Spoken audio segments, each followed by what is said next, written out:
Hey guys, it's Frank from Earth MotorCars, and I'm going to show you 3 things you need to look for every time you go when you buy a classic car.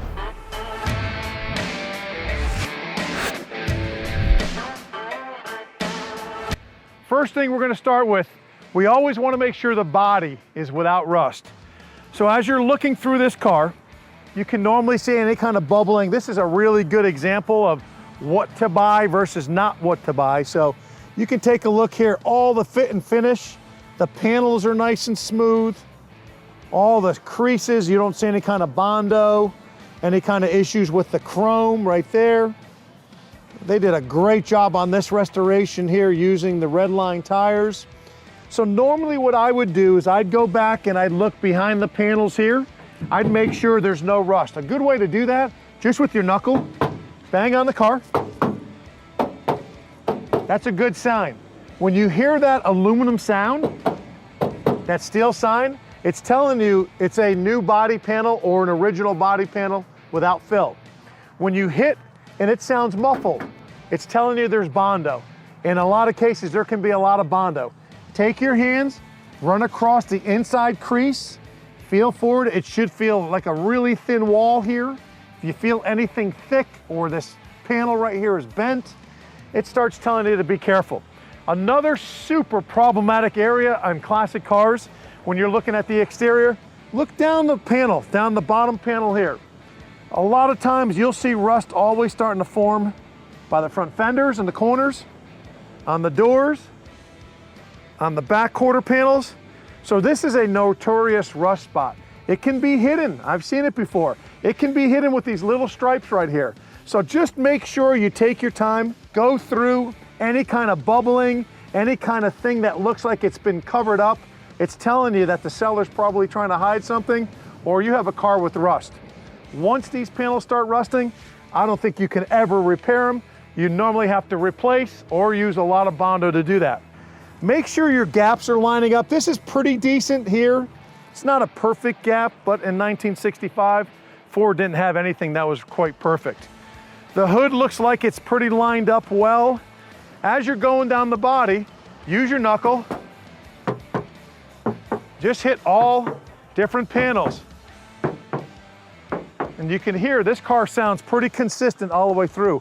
Another little secret is you can use a magnet. A magnet's not going to stick to Bondo. Your finger and a magnet will hear aluminum and the magnet will stick to it. So remember that as well.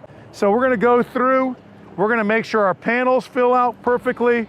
We're going to make sure there's no rust. We're going to make sure there's no waves. Bondo, if done not properly, you're going to see file marks that look like scratches in the paint, or you're going to see an inconsistency. You're going to see a wave in it.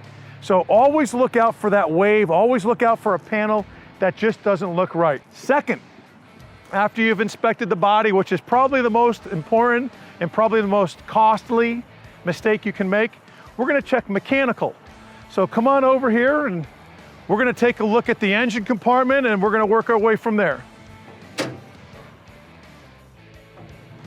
So when you look at this car, depending on the level of restoration, you want to see an underside of a hood that's finished like this. This is a very high level restoration.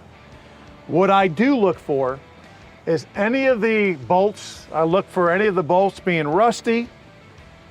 I look for corners having some rust in them. This looks like it's either a replaced hood or this is a hood that's just been done properly.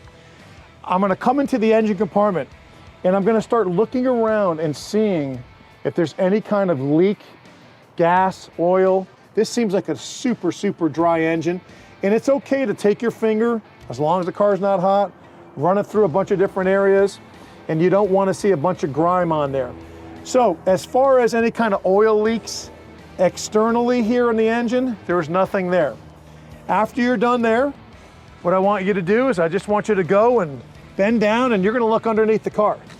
One of the most common areas is your oil pan, which is this right here. If the oil pan looks like it's leaking, it probably is, and it normally would leak from that right there, which is your plug. If it leaks from the plug, we can probably get a new plug and gasket. It's probably a super easy fix. If it's leaking from up there, you have to take the oil pan off and check that. And then just get a good look through the whole bottom of the car. This car looks extremely dry. Dry is good. So mechanically, visually, this seems like a super, super nice car. The third thing we want to do is we want to get in this car and we want to start it and take it for a ride. That being the absolute critical, fatal flaw I've seen in a lot of people. They buy these cars, they won't drive them. Or the owner will say, oh, well, we don't have insurance on the car, so you can't drive it. Never buy a classic car from a private individual unless you can drive that car. So guys, remember 3 parts to buying a classic car. Number 1, make sure the body of the car is nice. Make sure the panels fit up good, and make sure there's not a lot of rust on that car, unless you want to take on a big project. Number 2, check it out mechanically. Make sure there's no oil leaks, make sure there's no fuel leaks. Number 3, drive the car, make sure it drives the way it should drive.